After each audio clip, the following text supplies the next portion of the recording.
যেতিয়া জুবিন গাৰ্গৰ মৃত্যু হ'ল, দুৰ্গা পূজা আহিলে। দুৰ্গা পূজাৰ সন্মুখত প্ৰতিটো হিন্দু পৰিয়াল জুবিনৰ ফটো লগাই শ্ৰদ্ধাঞ্জলি দিছে।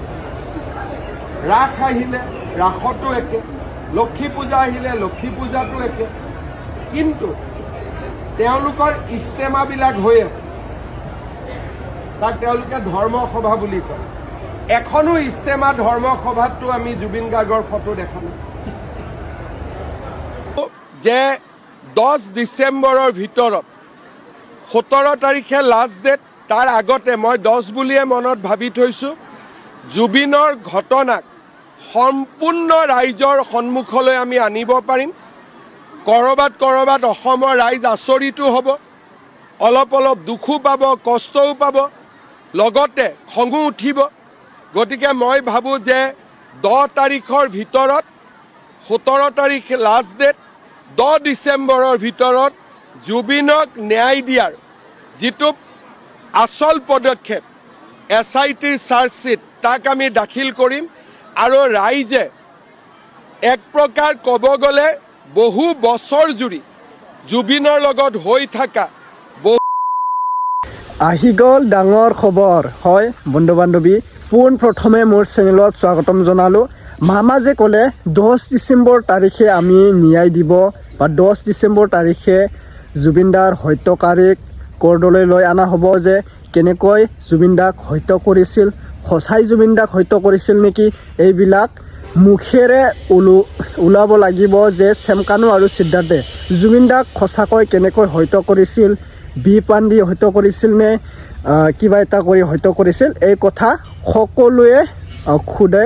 আৰু আমাৰ ৰাজ্য ৰজাসকলক অতি সোনকালে ন্যায় দিব বুলি আমাৰ মামাই উল্লেখ কৰিলে, ঘোষণা কৰিলে।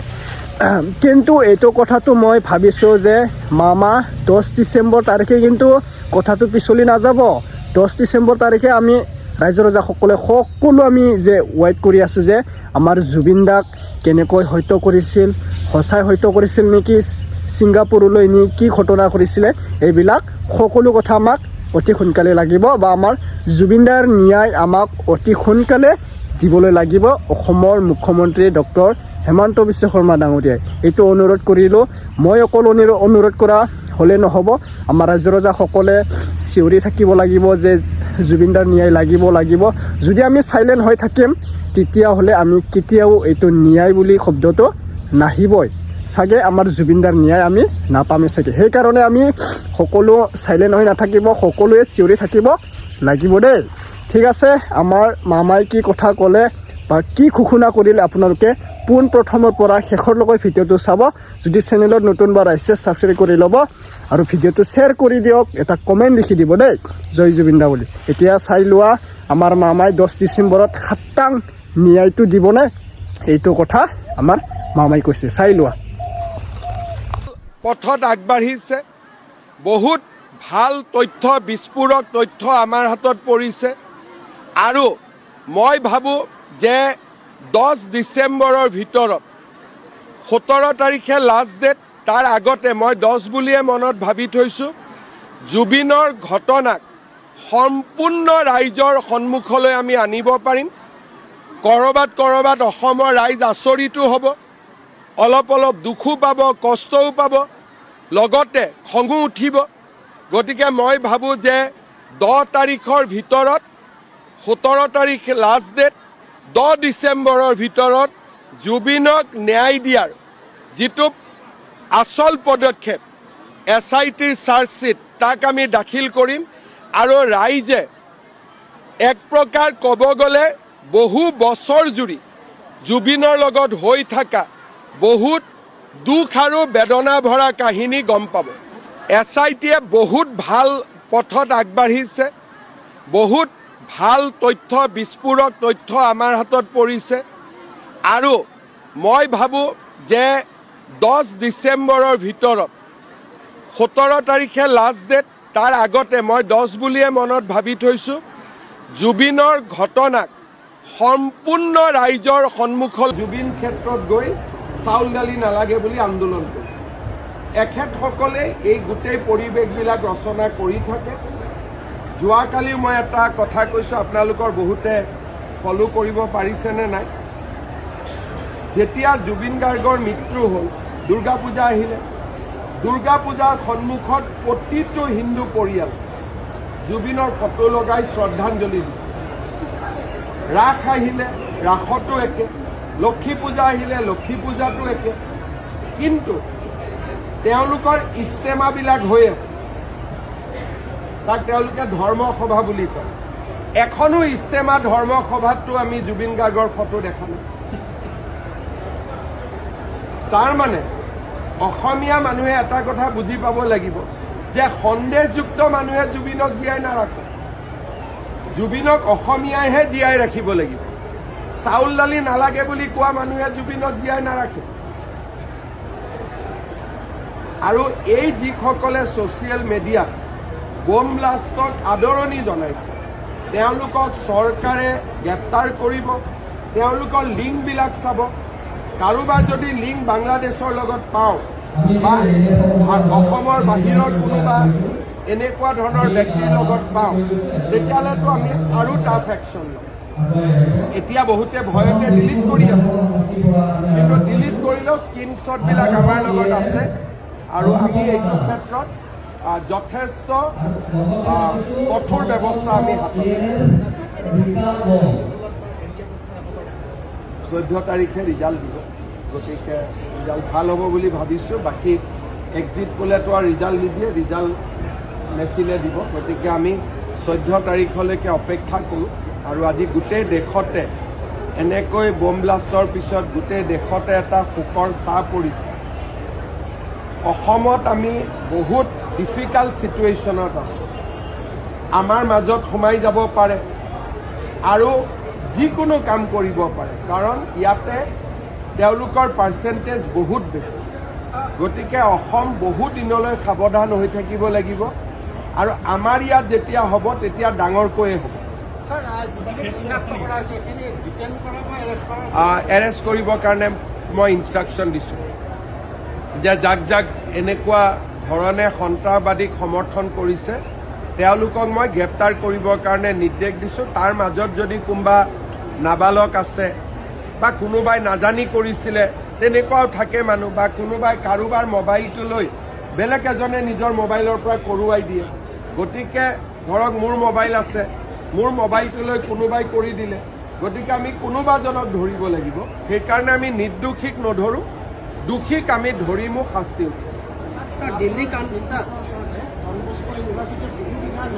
এইটোৰ ওপৰত ডন বস্কোৰ পৰা আৰম্ভ কৰি বহু কেইজন ব্যক্তিয়ে তাতে মাটি দখল কৰি আছে। চৰকাৰে ইতিমধ্যেই তাৰ প্ৰতিবেদন লৈ ডিচিক একশ্যন ল'ব নিৰ্দেশ দিছে। এই মানুহসকলে হাইকোৰ্টত গৈ এটা ষ্টে লৈ ৰাখিছে, যাৰ বিৰুদ্ধে চৰকাৰে যুঁজি আছে। আৰু মই আপোনালোকক এটাই ক'ব পাৰোঁ যে ডন বস্কোৰ মাটিৰ কথা আজি নহয়, তাত সেই মাটিৰ কাৰণে জৰ্জ বৰদলৈ আত্মহত্যা পৰ্যন্ত কৰিবলগীয়া হৈছিলে। তেতিয়াই আমি মুখ্য সচিব পৱন বৰঠাকুৰৰ নেতৃত্বত এখন কমিটি কৰি দিছিলোঁ আৰু কমিটিখনে ডন বস্কো আৰু ওচৰৰ বহুবিলাক মাটি অবৈধ ঘোষণা কৰিছে। একশ্যন ল'ব আৰম্ভ কৰোঁতে তেওঁলোক হাইকোৰ্ট গ'ল, কিন্তু আমি হাইকোৰ্টতো কেছটো যুঁজি আছোঁ। যাৰ যাৰ ওপৰত হাইকোৰ্ট কেছ নাই তেওঁলোকক আমি কৈছোঁ যে আপোনালোকে অসমতো এভিকশ্যনৰ কাৰণে ডিচিক অৰ্ডাৰ নালাগে, আমি অৰ্ডাৰ দি থোৱাই আছোঁ যে আপোনালোকে ইলিগেল দেখিলে ভাঙি দিওঁ। সেইটোত যোৱাকালিও আমি হোজাইটো ভাঙিছোঁ। গতিকে এভিকশ্যনৰ কাৰণে ডিচিক আৰু অনুমতি নালাগে, চৰকাৰে তেওঁলোকক গ্ৰীণ ছিগনেল দি থৈ দিছে। যি টকা পইচা লাগে, JCB তেলৰ খৰচ চৰকাৰৰ পৰা ল'ব লাগে আৰু ভাঙি যাব লাগে। ষ্টে অৰ্ডাৰ থাকিলেতো নোৱাৰি, কিন্তু হাইকোৰ্টত তাক যুঁজিবৰ কাৰণে আমি এডভোকেট জেনেৰেলক লগাওঁ। আৰু কালি যে দহিকটাত হৈছিল তাতো হাইকোৰ্ট কেছ আছিলে, হোজাইত হৈছে তাতো হাইকোৰ্ট কেছ আছিলে, কিন্তু কেছবিলাক আমি জিকিও আছোঁ। दिल्ली कांड में जो जिनको पकड़ा है वो सब एजुकेटेड लोग हैं, डॉक्टर हैं, उसके लिए भी सर ये देखिए अभी तक हमको ये सिखाया जाता था कि अगर लोग एजुकेटेड होगा एक्सट्रीमिज्म नहीं रहेगा, लेकिन आपने देखा कि एजुकेटेड होने से और डेंजरस हो जाते हैं और डॉक्टर बनने से और ज़्यादा डेंजरस हो जाते हैं। इसीलिए जो व्यक्ति का जो कलर है वो कलर कभी चेंज नहीं होता है। जो लोग वंदे मातरम नहीं गाते हैं वो लोग कभी भी भारतीय नहीं हो सकता है। अगर आप भारतीय नहीं हो सकता है कभी भी आप भारत माँ को माँ नहीं समझ सकते। तो इसीलिए हमें निरंतर सतर्क रहना चाहिए। और ये जो बात हमें बताया गया था कि एजुकेशन होने से सब कुछ ठीक हो जाएगा, वो नहीं। एजुकेटेड होने से वो लोग और ज़्यादा बम बनाएगा। अगर मन में खोट है तो एजुकेटेड होने से भी वो लोग खराब काम ही करेगा। एजुकेटेड होने का गारंटी ये नहीं है कि वो अच्छा काम ही करेगा।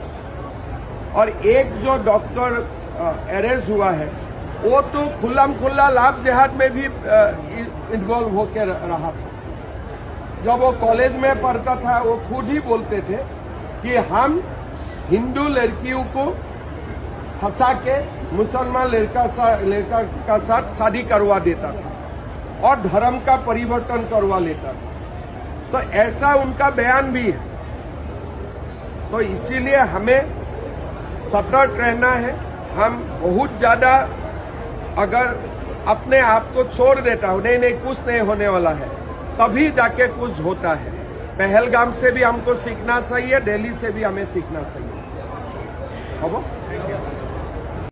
ओके फ्रेंड्स, সকলোৱে ভিডিঅ'টো দেখিলা। এতিয়া কথাটো পিছলি নাযাব দেই মামা। আমি অনুৰোধ কৰিছোঁ আমাক 10 ডিচেম্বৰ তাৰিখে অতি সোনকালে আমাক লাগিবই। যেনেকৈ জুবিন দাক হত্যা কৰিছিলে, হত্যা কৰি মানে জুবিন দাৰ এনেকুৱা এটা সপোন ৰৈ গ'ল। মানে বহু ফিল্ম আহিব লগা আছিল, জুবিন দাই কিবা লাইফত কি ড্ৰিমছ আছিলে এইবিলাক আৰু আমি ক'ব নোৱাৰিম। নিজৰ কাহিনী নিজে লিখি যাব লাগে আৰু বেলেগে কোনো লিখিব নোৱাৰে। ঠিক তেনেদৰে আমাৰ জুবিন দাক এই হত্যাকাৰীবিলাকে মানে জুবিন দাৰ সপোনবোৰ ৰৈ থৈ হৈ গ'ল আৰু না।